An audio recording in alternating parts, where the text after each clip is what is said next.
Welcome back, everyone, to another episode of Profluent Sports. Happy St. Patrick's Day. Got the green on today, the Clovers, and I got my man Bobby Sharma here. So, Bobby, appreciate you hopping on. It's great to have you here for this conversation. This was a much requested one via some of our community members and audience. So, the time is here. So, thanks for hopping on. Yeah, happy to be here, and that's nice to hear. And thanks for having me, Andrew.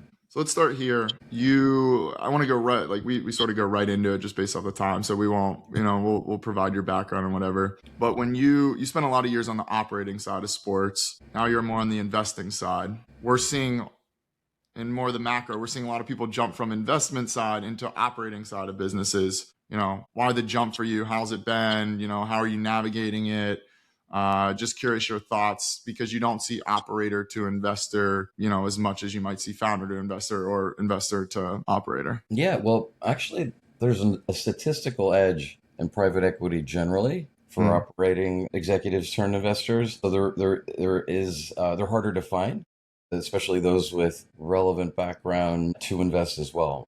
But I have been really fortunate in my career in that it's funny, like a lot of times I'll speak with folks and people will come and ask for advice. And I often get, especially from my many, many lawyer friends, as I started out as a lawyer, the question of pivoting and how I was able to manage pivots. But my whole career has actually been a very natural sequence wherein each foundation led to the next foundation, led to the next. And I can walk you through that. But just taking a quick step back, looking specifically at sports media and entertainment investing, private equity investing, I think we are quite unique. I agree with you, in terms of the degree of our operating experience and network and edge, both domestically and internationally. I was very fortunate in my career, which I can high level walk through in a moment, to get to work at some of the best companies in the business, organizations in the business, and also at a very high level where I had direct exposure to and experience working with the tops executives within the business. So I started out as a lawyer, worked for some large law firms, which was incredible training,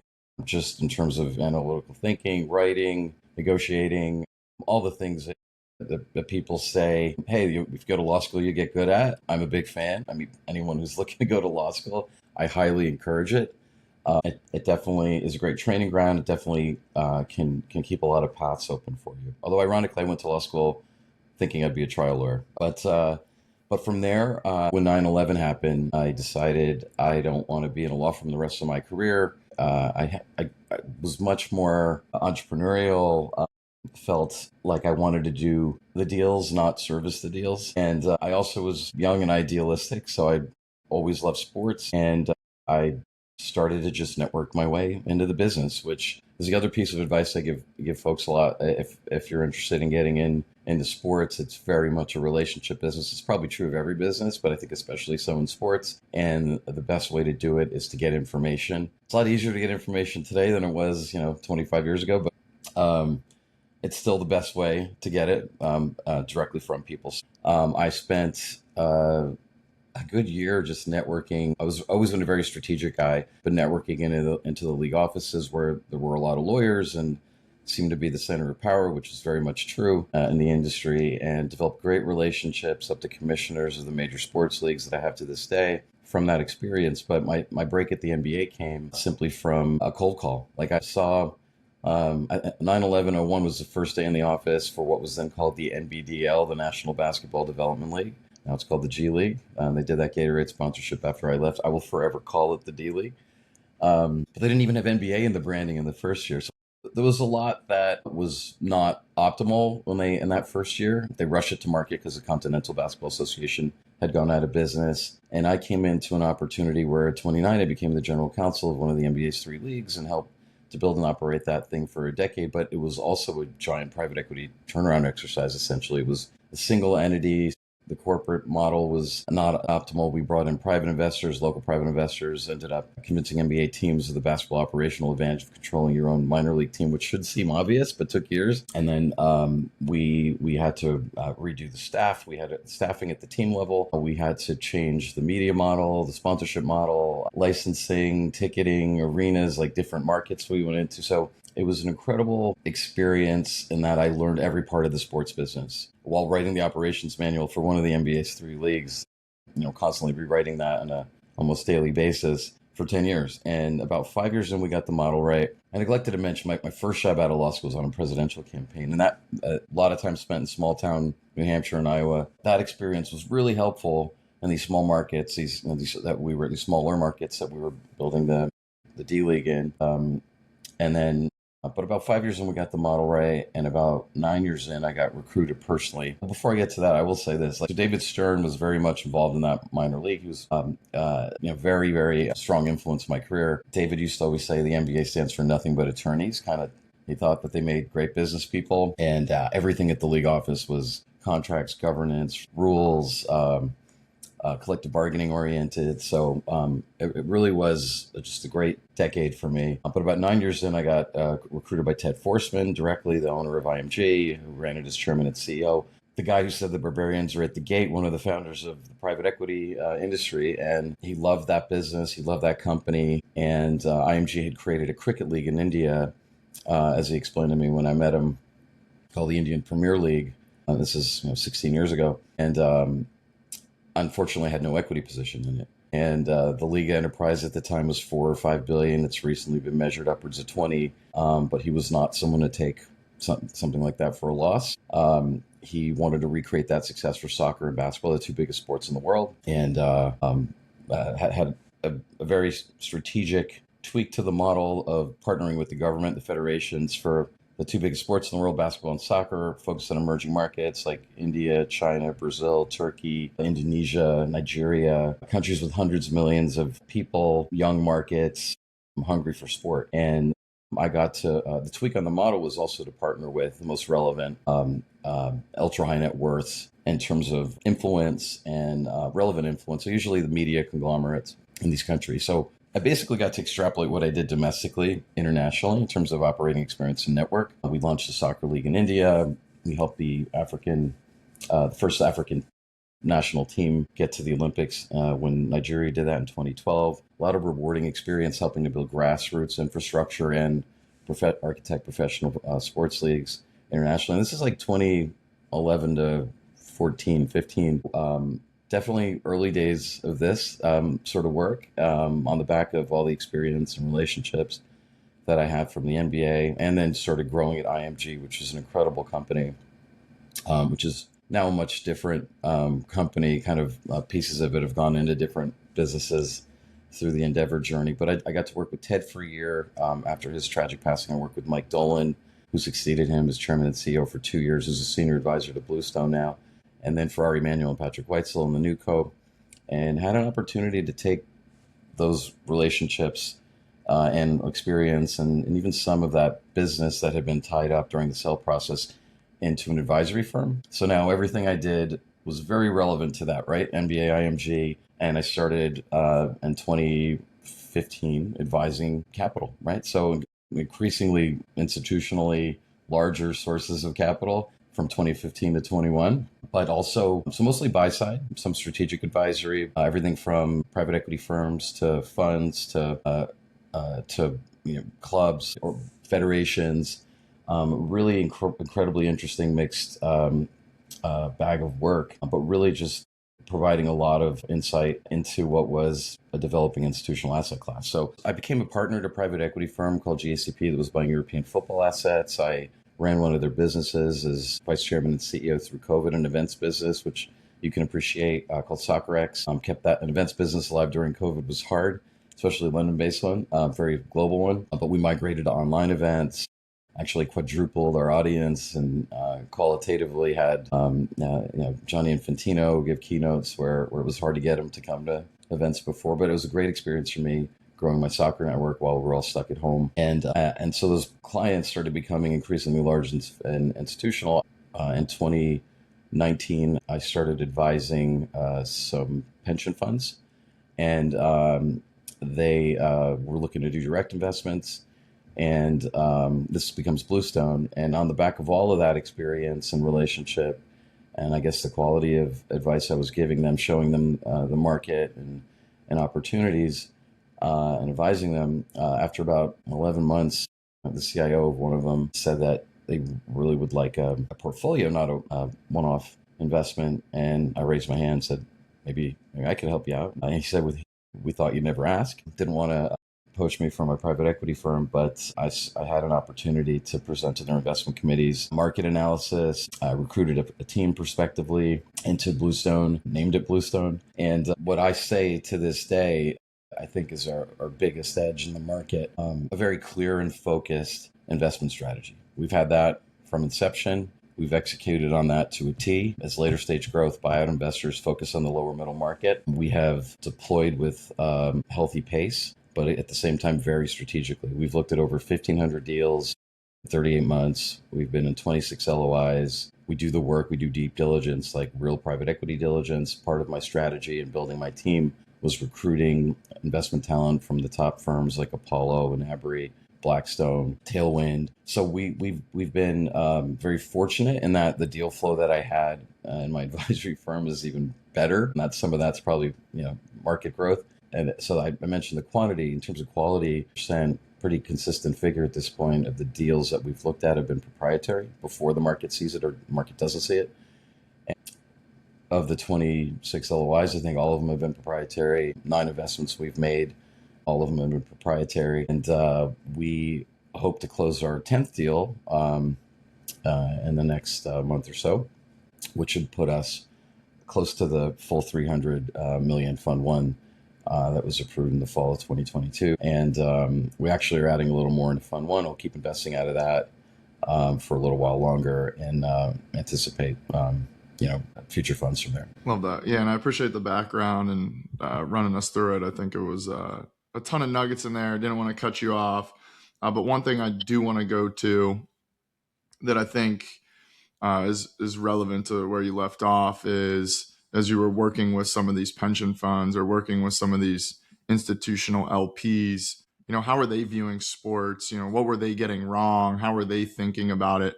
Because I think it goes two fronts, right? Of a lot of people see money coming in, but sometimes these are just announced funds. Sometimes these aren't like fully closed. Sometimes, these are direct, or these are, founders are getting excited about, a huge fund, but it's not even close to where they are, right? They got to, really scale to even reach that.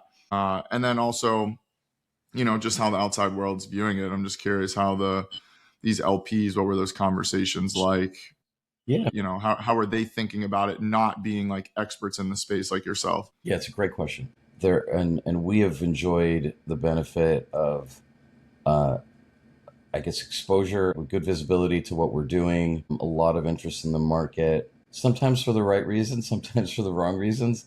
But we have met a lot of LPs, a lot of institutional LPs, 150 plus over the 38 months organically. And it's been really interesting seeing their journey in terms of some of the most sophisticated, largest pools of capital on the planet learning sport as an industry. So taking a small step back, why did it become an institutional asset class? Well, especially through the COVID disruption and sort of proving out the business model in the industry, resilience through that. There are 3 big macroeconomic factors. So one is the uncorrelated nature of sports, media, and entertainment generally. It has not, and has been proven now for generations to be impacted by the equity market's performance. So that's very attractive to large sources of capital, large pools of capital as a hedge on that. With generally, most private equity investments are sort of levered plays on that. 2, recession resistance, right? So both through the 2000, the first 2 dot-com bubbles, the 2007-8 financial crisis, COVID, right? Like the industry has kept a consistent trajectory of growth. And then the secular tailwinds, right? Like, so all of these are things that are very attractive, and the scale as well, right? So if you rewind when I started at the NBA in 2002, NBA teams were worth maybe a couple $100 million, right? On the top end, right? And teams are a good proxy for the industry, right? They capture the value chains and revenue streams. You can dissect the market in a lot of different ways. We do into 4 quadrants: services, technology, media and entertainment, and leagues and teams. And we've made investments across that whole full spectrum. But we look at the fundamentals of every business, which I can get to later, right? Like we're asset type agnostic. We look at everything. We look at teams. We look at leagues. Sure, like categorically, sometimes we arrive at points where we've realized, okay, we're probably not going to do an investment of this type, but I know enough about the industry and the complexity of it that may be true today might not be true tomorrow, right? So back to the LPs. So they wanted there was a curiosity factor and interest level. Teams seemed like the obvious way to play it. So early days of sports investing, that became the platform, which effectively amount to index funds. Like an individual team or a portfolio of teams is essentially an index fund for the industry, which for long hold patient capital could be a good way to do it, right? But for traditional private equity, that right, especially later stage growth buyout where you're expecting a certain return profile, which we underwrite to very specifically and ensure through things like structure that we will get liquidity within our committed investment term and fund terms rather. But the LP community saw that as the initial way to deploy capital at scale, right? Went off on a little tangent before about the growth of those assets because that's really where the institutional capital attraction came. When I was at the NBA, one of the things I did was help vet ownership groups for NBA, WNBA, and D League teams because we had so many transactions at the D League level. And really, there were two other lawyers that did that ever in total at a time, purely NBA, WNBA. So I was involved in that stuff quite a bit, and including the rules development and enforcement. And we absolutely prohibited uh,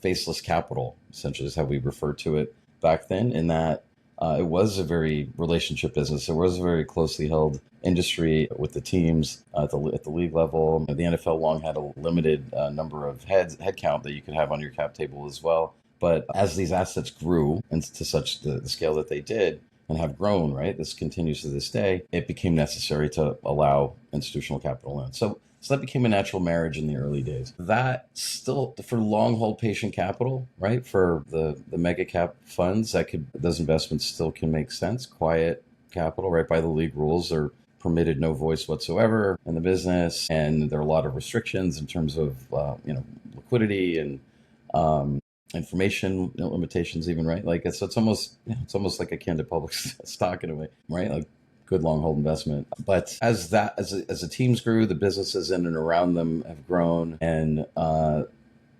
we've been on institutionalization on the private equity side, right? Like the venture economy and sports entertainment has been around for a while. Certainly, probably back to my MBA days, but and that continues and persists and has grown. Venture is hard. It's just a different type of investing, right? There's less diligence. There's more targets. There's a much lower, expected success rate, and that obviously has grown. And there were only a few of those venture funds in sports in the beginning. Now there's a lot. And then what's really interesting though, and then there's the team dynamics, and then what's interesting is that there's all these other things now, right? And this gets to like the LP's understanding and perceptions of this, in terms of emerging leagues, in terms of technology business in and around sports. And so that's the journey of the LPs, has been learning the structure and the limitations and opportunities, what they are, around the team investments. Understanding, I was saying before about the complexities of sport, right? So understanding this is kind of like next level, but some of them have gotten there because they've made investments, right? Like most private equity firms and LPs, like the largest private equity firms are not experts in energy and healthcare and mining, but they become that when they make investments, right? So they've been doing that through sport. But sport is very complex and dynamic, and sport to sport, country to country, it's different, right? The value drivers, of growth levers, the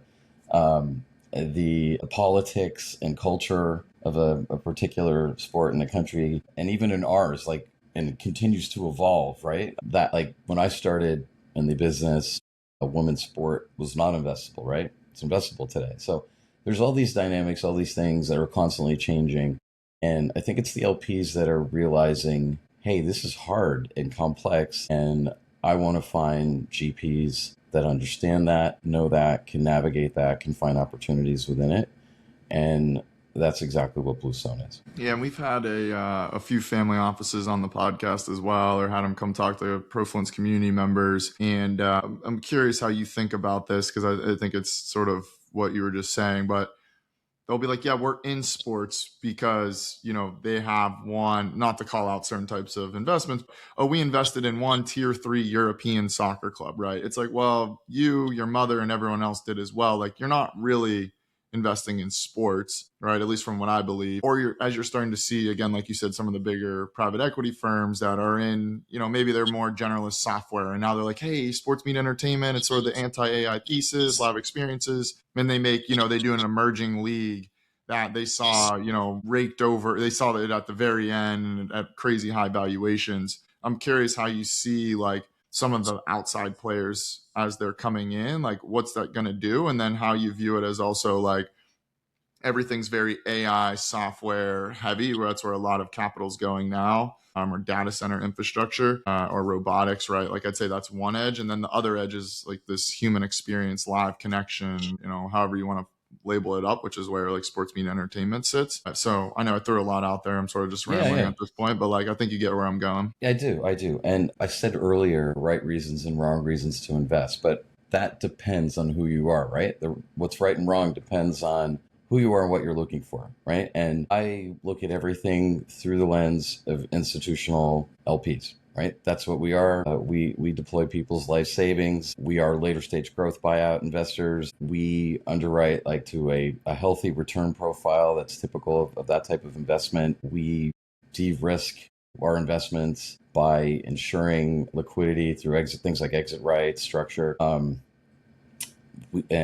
And we do the work on the diligence side, right? Like we spend the time and the resource and to make sure what we're buying is what it is, right? On the venture side, you're looking for one or two wins out of 100 typically, right? And so it's a different risk reward profile.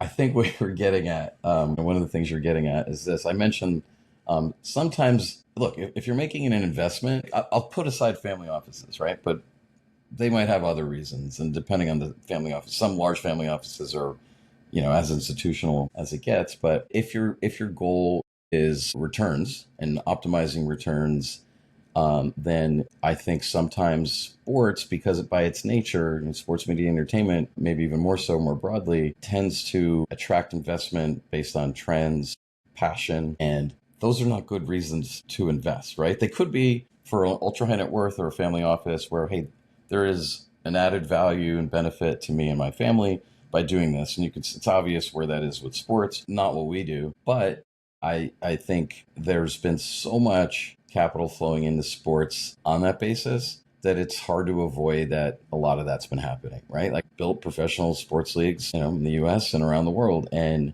arguably two of the best companies in the entire industry. And it was hard. It's really hard. And I think what you were alluding to is, you see some of these emerging league properties where there's a very, very difficult degree of execution. There's a long history of the vast majority of them failing. You see a lot of money coming in and at these high valuations, right? So you have this sort of these venture style investments at these buyout type prices. That's probably not going to end well for a lot of folks and as an investment matter. And is it good for the industry? Sure, right? Like it's creating platforms and opportunities and jobs and opportunities to make these things work, right? To try to get these things to work. I'm speaking specifically, actually generally, right? Like not just the emerging leagues, but even some of these businesses in and around them, right? But it's, you got to be prepared to be funding the search for a business model that works as opposed to expecting returns on your investment. Yeah, and I'm just looking through your portfolio now. I think we've had 4 of the CEO/founders on the podcast. Is that right? Of my portfolio? Yeah, I believe so. Great. But anyway, I'm trying to see how, and maybe you have a certain way. I know you mentioned the matrix of how you split it up, but how do you think about this, right? Like I'll just Selkirk, I view as more like apparel, equipment, right? The trend of racket sports, scoreability around recruiting and youth sports, and then Minute Media just around generalized, high level attention, players' health on the insurance trends. That's like college youth. Generic Volo on adult recreational, which we've talked a lot about. It makes a lot of sense. We've had, Geo on the pod. But, how do you think about these? I'm curious because, from the outside perspective, I can see how they all fit. But how do you maybe go a little bit more into the matrix or how you think about them? 100%. Yeah, I love, we have a graphic of our investments charted on that matrix of 4 quadrants. And it's a very even spread. And That's not an accident. Like, we're very thoughtful in terms of our portfolio construction and how businesses can drive value to one another, right? Like, there's a lot of buzzwords in investment and private equity, and I think I like to say that we live them. We don't just say them, but we do create synergies in our portfolio. But so just generally, like, what we look for are high growth businesses with a moat around them that we can contribute value to, right? That's another thing that in private equity investment, there's an expectation that you're going to be delivering value to these businesses, right? That's why management fee exists. We won't even make the investment unless part of our underwrite demonstrates that we can contribute to its growth. And the diligence work revolves around that, verifying the businesses are what they appear to be, that the market is what we hope it to be, and that we can deliver value to get to a certain return within a certain timeline, right? So, but PMY, and they all tend to be market leading, and in some cases, market making businesses. So PMY is a one-of-one business. They are the technology solutions provider for large infrastructure, sports media and entertainment infrastructure. I was on the board of the USTA.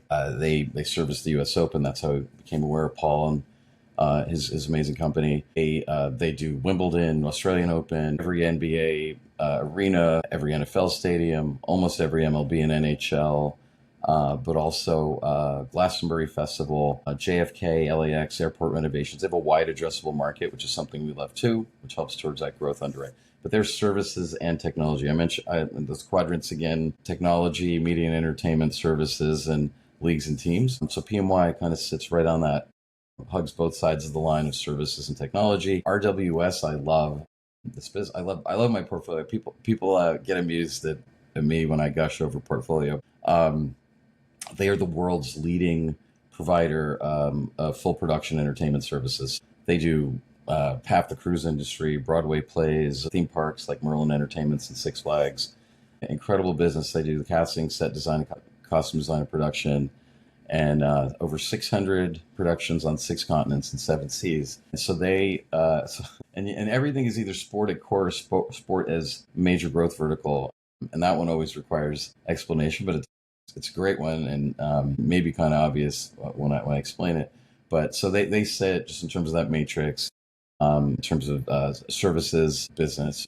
So so there's the sport angle with them. Was part of our underwrite was entertainment is ingrained in sport and professional sport, and then B, also there is a massive underutilization of sports infrastructure for entertainment events, right? So that one's pretty obvious, how these dark nights and everything from minor league baseball stadiums across the country to major league stadiums to all the arenas in small town America, how much more programming they can have. And within sport, there's entertainment, right? Nobody does that better than the NBA, where I learned that. We literally have game scripts where the entertainment's ingrained into the play, or the play's ingrained into the entertainment, depending on your perspective. We helped identify, execute an M&A that bought a business that does sports entertainment. We've had a significant amount of revenue to the business through that business and vertical growth. The Olympics, recent Paris Olympics, RWS did all of the entertainment except for the opening and closing ceremonies in and around the Olympics. The Cricket World Cup that was in the U.S. last year, maybe it was the year before, they did the game presentation, opening ceremonies, closing ceremonies for that. So there's a large degree of high level, scalable sporting events that they're working with, and that is lending towards their growth. Videoverse was the business that we made an investment in. I'm very proud to say we exited. They were sold to Minute Media, SaaS business. So up your alley, they generate short form content and highlights in real time, computer vision, machine learning, AI driven platform. You could see the obvious benefit of that to a business like Minute Media that owns Sports Illustrated, the Players Tribune, and highlights licenses across all the major leagues. They were SaaS services, so technology and services business. Clue is a one-of-one business. Proprietary data business predicts human taste preference, technology and services. Volo, that's one of our leagues and teams. As you know that business, you interviewed Gio. We love that business. It's the largest of its kind, social recreational sports, which I wish existed when I was younger as a way to meet people and play sports more regularly when I was younger. And we helped engineer the acquisition of the second biggest player in what's effectively an M&A roll-up with that business. Players Health's an insurance business, right? Very unique insurance, specialized sports insurance for sports events at scale. And Scoreability, as you mentioned, that's also is a recruiting platform and an events business, and that is, we believe, will be the pathway for college sports recruiting. Selkirk, one of one in terms of market leading pickleball paddle manufacturer, privately held business, never taken outside capital. We're very flattered to have them reach out to us and ask us to be their partners. And we're helping them grow and scale that business internationally and through other verticals, in addition to paddles within pickleball, which they're singularly focused on. So it's a very diverse portfolio that touches on lots of different types of businesses, but all of which span the kind of the width of media and entertainment, technology, services, leagues and teams. Look, I mean, the tough part with the leagues and teams typically is with respect to minority investments and the major teams. Check size isn't really an issue for us. We do we target $20 to $50 million investments out of our fund one. We have a lot of co-invest interest and that. And it's really about the return profile in terms of the IRR factor with the larger teams and the liquidity factor, right, to effectuate that IRR. So, and actually it's twofold, and it's also the ability to add value, right? As a minority stakeholder in professional sports teams, you don't really have, I mean, some teams you won't even give you a ticket, right? You have to buy your tickets on top of that, much less an ability to help grow the business. So, which then points you towards either the emerging leagues, which we've covered, or European football, right? And where European football often falls down is at the starting gate, which is, cash flow positivity, right? And that's most of them because of the player economics, burn cash, and that's not something we're interested in, right? Chasing a business model, which could change, right? As I was speaking to earlier, all these things change, right? Like the player economics of European football, international football could change.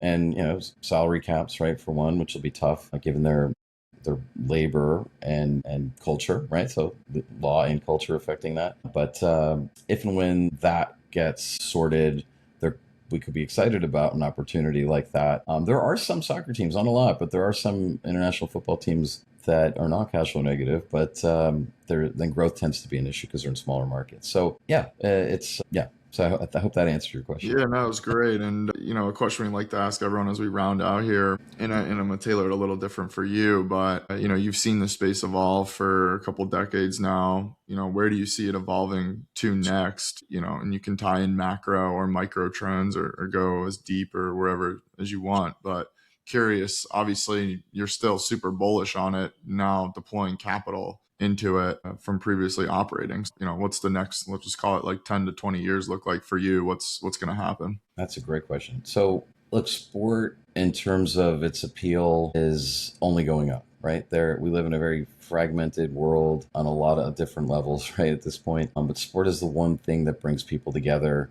across socioeconomics, countries, gender, politics, right? It's the one thing that's the community gathering point. It's the one thing that commands a premium in terms of its media value and this sort of postmodern digital world we live in now, right? And that will continue an economic engine of growth that is real and persistent and will lead to great investment opportunities. We tend to, like I said, I think it's probably, I don't mean this to be a cop-out, but because of the dynamism and the complexity and how quickly things evolve now, right? AI is accelerating the change of so many things, right? This industry being one of them. It's hard to say where we'll be in 10 or 20 years. I do know that, sport has been around for centuries, right?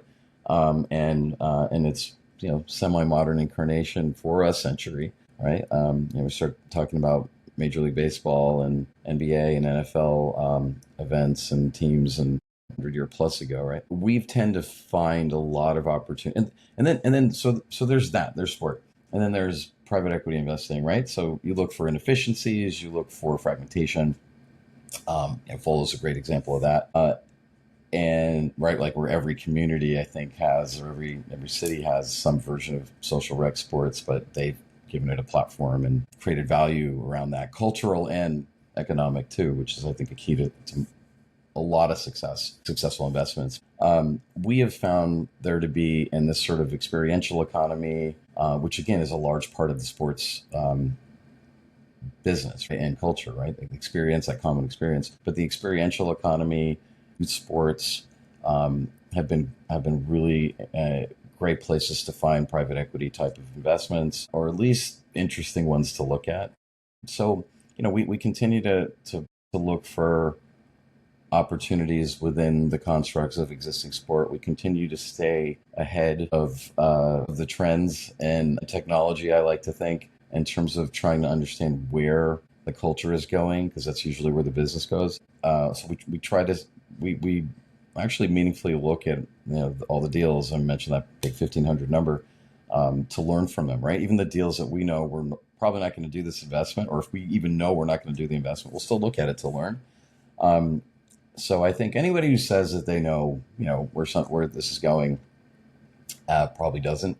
But like sort of in between that sort of that next layer of the youth sports, which we've made that investment in scoreability on, is college sports, right? And I think it's it's very, very odd to me that anybody can see investment opportunity there. So like, in a way, this is like presently, right? This will change because of the regulatory environment around it, right? It is so unstable. It is so uncertain, from state laws to federal laws to the dynamics of university trustees and presidents and what's going on for them economically. And then layering in NIL and the myriad legal dynamics around that. And coming full circle, right?